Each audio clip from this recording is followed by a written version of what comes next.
You got me on there. Hey, hey, hey. Let me know you ready, La. I'm ready. We can get up into it. It is your girl LALA here with Creative Conceits. And I'm Marty, the barber scientist. Love it. What's going on? How you doing? How's your week? It was good. How about you? It was good. It was good. I'm a little tired tonight, y'all, so I hope I don't look too sleepy. Well, you don't look tired. Okay. All right, as long as I don't look sleepy, because I promise you, after this, I'm going night-night. Okay? On a Friday night, y'all, I'm boring. Just a little bit. Just a little bit. So I want to read something to you, right? Okay, talk to me. This is the definition of the word chivalry. Okay. Right? Okay.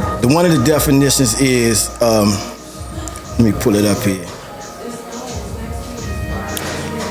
Is that tea? Look it. Look it. Come on, girl. Bring it on in. Hey. Thank you. Thank you so much. Oh, my God. That'll be fine. Just right here be good. Yeah. Perfect, y'all. Y'all got to try this tea now. This tea be torch, okay? Oh my God. It's so good. Like all no exaggeration, it's bomb. We're gonna keep these coming like they martinis. So the definition, one of the definitions of chivalry is courteous behavior, especially that of a man toward a woman. Right? Okay. That's the first definition. Okay. And then the other one is the combination of qualities expected of an ideal knight, especially courage, honor, courtesy, justice, and a readiness to help the weak. And a readiness to help the weak? To help the weak. I don't like it. You don't like that definition? I don't like that. Oh, yeah? Okay, well, we're going to come back to that, right? Okay. But let's deal with the first one, because you have people that say chivalry is dead. Right? Yeah. And whatever that means to the person that is saying it, you might have a woman who says chivalry is dead because men don't open doors anymore. Right? Men are not polite anymore, right? Or things of that nature. Do they not open it, or you walk into the door so fast and open it yourself? That could be, right? And then you have men who say chivalry is dead because you have women that don't appreciate what you do, right? For whatever reason that they say it's dead, right? Right. What do you think? You think chivalry is dead? I think it depends on who you're asking. I don't think that it's dead. I just think that people, I don't like gender roles, right? So I feel like it should go both ways. I don't feel like it should be like, you know how sometimes they'll say, not even just with chivalry being dead, but they'll say, well, a woman is supposed to clean the house and a man is supposed to go and provide, right? I just don't feel like we're in the 1920s anymore where that's the case. Because I just feel like just do what's conducive for your relationship instead of going off of what society says is the norm. You know what I'm saying? Yeah. Like just do what worked for you. I get that. No, I don't think that it's dead. I just think that some women, I mean, myself included, right? I just feel like that we have been programmed or conditioned and being that independent source where, of course, I would love for somebody to open my door, right? But I'll go open that door too. Exactly. You know what I mean? Like, it's okay. And I'm not going to look at you any differently. See, some women will look at a man differently because he did not open the door for you. But perhaps he wasn't taught to open a door, right? Are you going to hold that against him? But he does everything else right. But because you didn't open the door for me, now I'm going to look at you sideways. That's crazy as hell to me. You don't think? Yeah. I think so too. Yeah. Well, one of the things that when somebody tells me that something is dead, right? The first thing that comes to my mind is that, well, let us examine the causes of death. Ooh. Right? Okay. Because, when you examine the causes of death, the first thing after that you want to know is who killed it and why. Or is it really dead, or is it just on life support, right? Yeah, right. And so I can think of a few examples of two different examples. You might have a guy who might go to open the door for a woman, and the woman might say, nah, thank you, baby, I got it, right? And he might go on and say, oh, man, I ain't doing that for these women out here, man. They unappreciative. Yes. Little do he know, she might have just told him she was good because she might have thought he was opening the door just to look at her butt. Right. Based on true. previous experiences. Thank you. You understand what I'm saying? Yeah. And then you might have another guy who might go to open the door, And when she says, "Nah, I think I good," he still opens the door for her. Exactly. Right? And he continues to do that no matter who he runs into. So to that particular individual, chivalry is not there because it's alive in him. But to the individual that refuses to do it again because he didn't get the result he wants, then it's dead in him. Right. You follow what I'm saying? Or it's outdated. Exactly. But he's doing it it's not because this is who he is, he's doing it because of what he should get from it or what he expects to get from it. No, that's real. You understand what I'm saying? Yeah. And so it really boils down to character more so than quote unquote the definition of the particular thing. Because if it's in you to do a thing, you're going to do it regardless of what the result is. Yeah, exactly. You follow what I'm saying? There is no expectation. That is just your character. Because you're taught that. Exactly. And so when a guy goes to open the door for you, right? And you say thank you. No, you thank his mother because she told him that. Yeah. But when the guy's coming in the door before you and slam the door in your face, you thank his mother. She told him that. Yeah. You see what I'm saying? Yeah, absolutely. And so what it boils down to really is, like I say, your character, sincerity. We used to say that sincerity is the first test because a sincere man, supportive as the man, the dignity of his character. Right? He's consistent with himself. Right. I'm not doing this because of you. It doesn't make any difference who's standing here. I would still do the same thing because this is just who I am. Right? Now, the word chivalry actually come from our people being who they were and other people looking at that, and they had to give it a name. Okay. So talk to me about that. And the reason why they gave the name is because it didn't exist among them. Oh. Right? Right. I'll give you an example. I don't know if you're familiar with Joseph Bologna. He was from France, right? Okay. And he had an African mother and he had a European father. And he was a genius, violinist, philosopher, swordsman, right? Real smooth guy, finesse guy. He was very good with the women. Okay. And people looked at that and they said that guy was chivalrous. He became the epitome of what that meant. To them. Right. They admired that. But they didn't have a name for it as of yet. They admired it because they didn't have it. You see what I'm saying? Okay. But he was just being himself. Yeah. Authentic. You dig what I'm saying? And so when you're authentic, my point is, you can't help but be you because that's the only person you know how to be because that's who you are. Right. Right. But see, we living in a generation now, we living in a knockoff era. So people, they're caught up on appearing authentic, but not really being authentic. Ooh. Right? I'm gonna sip my tea on that. I mean, just think about it. You know, you see people, you know, they making a movie. The movie might supposed to be in Chicago, but they filmed it in LA. So you know that set looks like Chicago, right? But it's not really Chicago. It's a prop. Yeah. You push it, it falls down. There's no substance. Yeah. Or it's a shell of buildings, right? But there's no real substance. And see, we're breeding that today. People are doing things. Everything ain't look. The look is not what it seems all the time. They're assuming the position based on what they think they might get from it. And when they get disappointed by not getting the benefit that they think they should get from, then they do away with it because it wasn't who they was in the first place. Right. Yeah, it take a while to fake. Oh, ain't no question. Yeah, it's gonna come out eventually. Absolutely. So the real you is gonna come out. Absolutely. I always say that with dating, right? You know how when you first dating and you know you got that little honeymoon phase and like you just get the little butterflies and so on and so forth, right? And then eventually the real you come out or the real them come out and you hit who the hell is this nigga? You know, like, wait a minute. All the honeymoon phases and all that went out the door, and he was opening them doors and everything when it started, right? But we about 3 months in, and now the real him is now coming out. The bait and switch. Yes, real quick, like a light switch. So I think that's really, really unfortunate. I think that this is just important to date in your caliber and just be you authentically and allow a person to decide if they want to deal with you, the real you, right? Flaws and all. Hey, this is me. This is raw and uncut me. Right? Either you can deal with it or not. Yep, I got some battle wounds. I got some things that I need to unpack. Are you want to help me unpack that, or would you prefer me to unpack that and then deal with you in the space of where I've now unpacked it and now we can move forward? You know what I mean? But some people, they're not willing to unpack your bags with you, and I get it because some baggage is heavy and some ain't mine to carry, right? But I do believe that it just kind of, I guess it just varies. It depends. It depends on the individual, and that's why you got to pick and choose carefully. Right? Like my good brother Mo used to say, he said that when you meet a person, you conduct an interview in order to get an interview, right? interview in order to get an interview. So an interview. Okay, that's deep. In order to get an interview. No, that's real though. Yeah, I mean. And now he gonna have me over here when I'm talking to people, y'all like, hey, so, okay, this is just the interview process. Okay, let me get an interview of you. Then I'm gonna see if I'm able to deal with you, correct? Exactly. Okay. Because that's what it's about. It's about building strong ships, and I'm talking about relationships. Yeah. Right? So when you're in a relationship, you're building.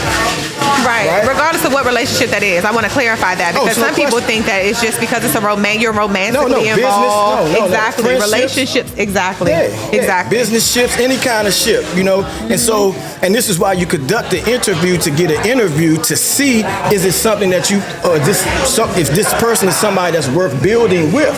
Yeah. Right? Now, you might find a person who, whatever their wounds are, may be a little too much for you to bear. So you might have to conduct another interview with somebody else. Okay. But if it's something that you can deal with, right, then you build with that person from where you're at. Right. You accept them right there, you know. I'm gonna meet you where you at. You come as you are, but you can't stay with as you are. Yes. Right?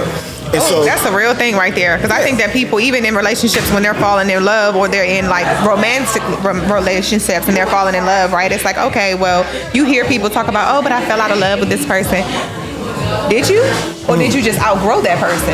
Because at that moment, you were all head over heels for this individual, and then something happened, transpired, whether you felt like they stayed here and you kept elevating, and then it kind of like knocked you off like, I'm not attracted to this no more. But you're not attracted to it no more because you've grown past that. But at that moment that you were dealing with that individual, you were attracted because you saw yourself in that person, right?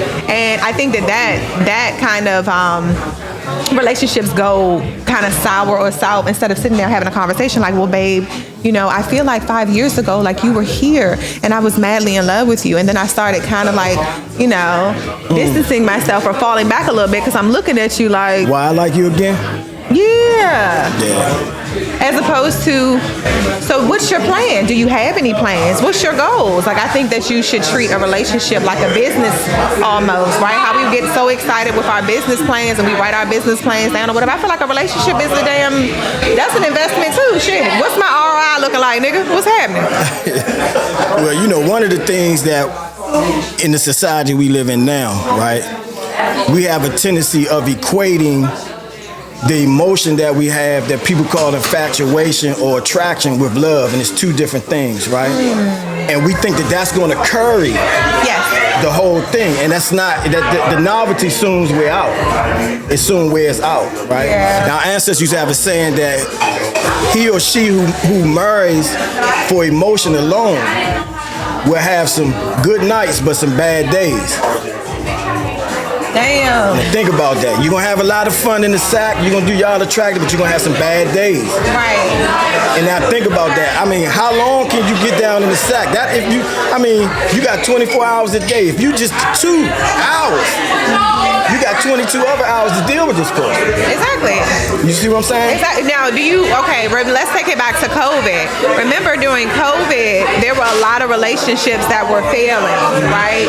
And I honestly believe that the reason that they were failing was simply because they got to know the real person, right? We sitting in the house with these people and we sitting in there like, damn, I don't even like this motherfucker. Like, you know, because now we're sitting in the house, we're in them, you leaving, I'm coming, you going. We don't really, you know what I'm saying? Yeah. So now we actually have to coexist. We actually have to have conversations. We actually are sitting and looking at each other like, why are we here again? You know what I mean? And it worked out better for a lot of people because they were missing each other. They were walking out, you walking to work, I'm coming in. You know what I'm saying? Like, you guys were kind of like missing each other. So I feel like a lot of relationships, you know, during COVID really, really took a toll, right? Just like a lot of people clean their house during COVID. I was one of those. I always clean, but I was like organizing uncontrollably because I didn't have nothing else to do. So it was like, okay, time to organize, you know? I think that was with the relationships too. And they started realizing and recognizing like, this shit ain't really working for me. But instead of saying this isn't working for me and why is it not working for me, and then also taking that accountability for yourself and saying, hey, this is not working for me because of these reasons, or perhaps I got lost, babe, can we sit down and have a conversation about it? And then the person that you're dealing with being able to accept you coming to them and saying, hey, let's have a conversation about this, instead of being defensive or trying to deflect. I think that would be a good look as well. So That's just my perspective, and in my opinion, and we all got them, And then also, we grew up in a world where we don't really understand the words that we use, right? Yes, so words are spells, absolutely. Ain't no question. And that's why when you don't fully understand what a person is saying, you say spell it. Because you need to be put under the correct spell, right? And so when you look at the word romance, the root of romance is illusion, right? And illusion is a mistaken perception of reality. And so in the society that we live in, it's set up to fail because it's set up on an illusion. Ooh. Right? Look at the things I hear everything is an illusion. Yeah, look at the things that we see people do, right? Okay. You, as a guy, right? Guy sees a woman, he looks at her. In his mind, he thinks that she looks like the type of woman that likes this type of guy, right? Oh, I get that all the time. Yeah, but he wants her. So what he does, he cosplays. He puts on the costume and disguise like he's that type of. Exactly. Yes. Now, if she buys it, now he's stuck because he can't be himself. He cannot. He can't hold that up forever. So the only thing he can do is knock her down a peg from where she's at so that she won't see him. And this is where the mental abuse comes from, the verbal abuse, the things of that nature, right? And sometimes it's not even that. It's just that his moves are making you feel a certain kind of way. You know what I mean? He's trying to show you that you ain't who you think you are. Yes. Because really, he ain't who he really supposed to be. Exactly. Right? And then on the other hand, you might have a hard to keep up with that little facade, huh? Yeah. And then you might have a woman, in order to attract the man she wants, she might wear a certain type of makeup to look a certain kind of way. And then she washes that makeup off, and now I'm scared to death because I'm like, what the hell is this?